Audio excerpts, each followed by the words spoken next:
Good morning. Welcome to Meditating with John Vervaeke. I'm a cognitive psychologist and a cognitive scientist at the University of Toronto.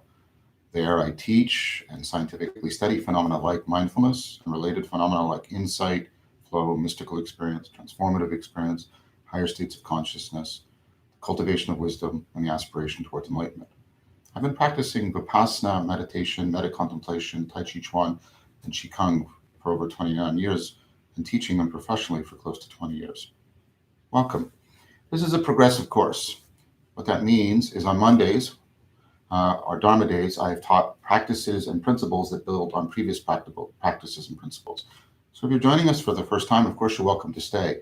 But I suggest going on to the links in the description, going back to lesson 1 and working through the lessons, and that way you can catch up with the rest of us. As of next week, we're shifting our schedule. Next Monday is completely off because it's a holiday, so we won't be sitting that day. Enjoy the time for yourself, guys. And then thereafter, so the following Monday will be a Dharma day, and then every other Monday, every alternative Monday will be a Dharma day, and we'll continue going for quite some time. So, a couple of things. Please remember to like this video stream to increase its visibility on the YouTube algorithm. Today, at the end of every sit, there are Q&A. Some days are longer than others. Monday, Wednesdays, and Fridays tend to be a bit longer, especially Mondays and Wednesdays. Tuesdays and Thursdays, a little bit shorter. For the Q&As at the end of this session, please keep it limited to the set of practices and principles I've been teaching you in this course. For more encompassing questions, I welcome you to join me today at 3 p.m. Eastern Time, live stream on YouTube, where I will answer more comprehensive questions about all of my work comprehensively. So I welcome you to that later today. I'm trying to think of anything else, if Amar has put anything else that I need to say. I think that's good. I think we're ready to go. So please set your phones to do not disturb and get your posture ready. And we'll begin when I say begin. Begin.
Slowly come out of your practice, trying as best you can to integrate what you cultivated in your practice with your everyday consciousness and cognition, perhaps by reciting the 5 promises to yourself.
Okay, good. Let's take some questions, please. Ms. F. I can't, it's several consonants in a row after a vowel, so I can't really pronounce it. Is the flow from metta to vipassana and prajna related to the flow between the breath at the dantian and the breath of the whole abdomen in the flow element of the core 4? Yes, it is. So that flow you're getting sort of within your body while you're doing the vipassana, finding your flow in preparation for basic vipassana or for any mindfulness practice, is the same kind of flow you're feeling in the movement within and without. That's exactly right. That's exactly right. It should be the same type of flow. That's what I mean when I talk about how the dynamic ground of the body is taken up into these practices. The body isn't left behind. Strunner. I'm planning a retreat with friends, silent 10-day, 8 sitting day. Not my first. Do you have recommendations about which practices to use to alternate? Will there be tips in the guidebook? It's a good thing. It's a good idea to have somebody who's leading a retreat who's had some, first of all, extensive practice with it. And then it's a good idea to have somebody there that has some psychotherapeutic training, because sometimes in retreat, things snap for people and stuff comes out. So retreats are very powerful. That's why people do them. But like anything powerful, it can have unexpected consequences. So it's a good thing. You can see some pretty dramatic behavior at times. So it's good to have that there, and also be able to answer people's questions, because they'll often confront some very challenging states. I would recommend, if you're going to do it, if people are unfamiliar, I would recommend just teaching them the core 4 of the base and the basic vipassana. If they've done other, if they're quite advanced, then you might try the alternation of a vipassana practice going into deep vipassana, a metta practice, and then a prajna practice. And then I would recommend, if you can, getting somebody who could lead people through a moving mindfulness practice, Tai Chi, yoga, at least some Qigong. That would be a good idea. Kira Kroger. Hello, Kira. If something comes up that I need to address with my therapist, I found it helpful to open my eyes and continue to the 5 factors of acquiring mindfulness. Is that okay? Yes.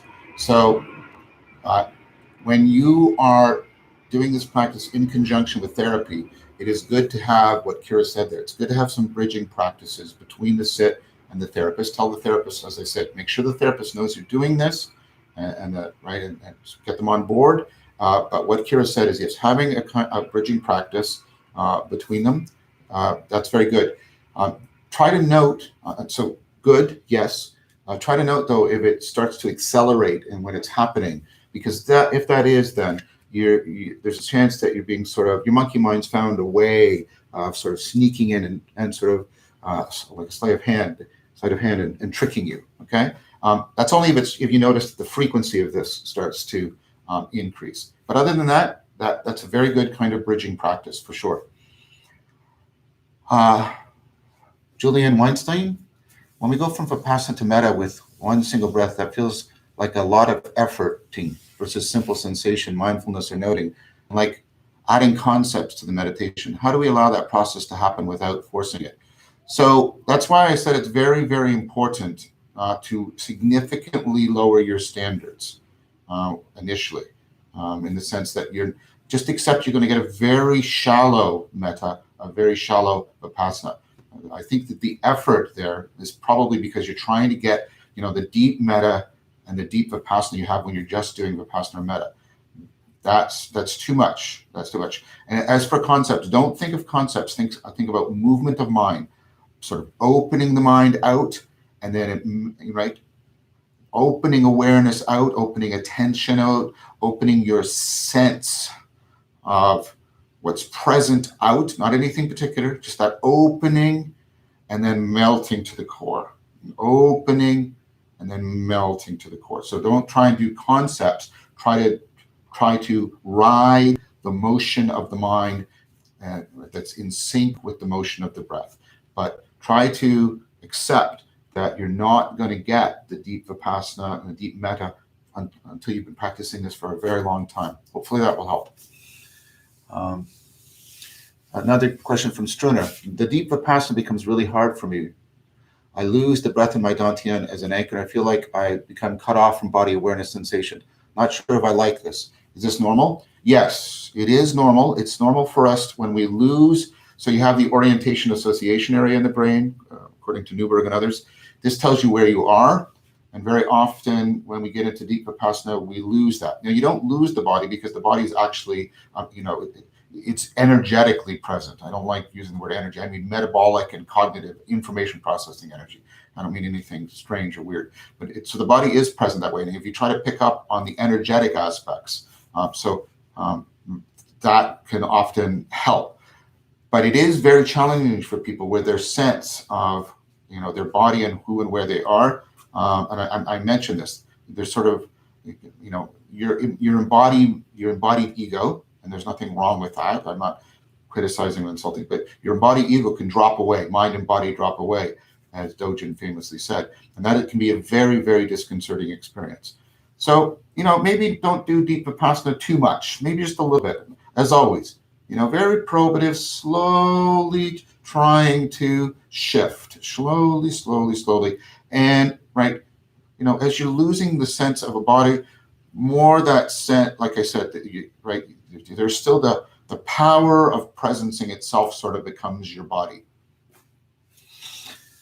Helen Augustinson, I feel myself automatically meditating when falling asleep. Any tips? Wow, that's interesting. That's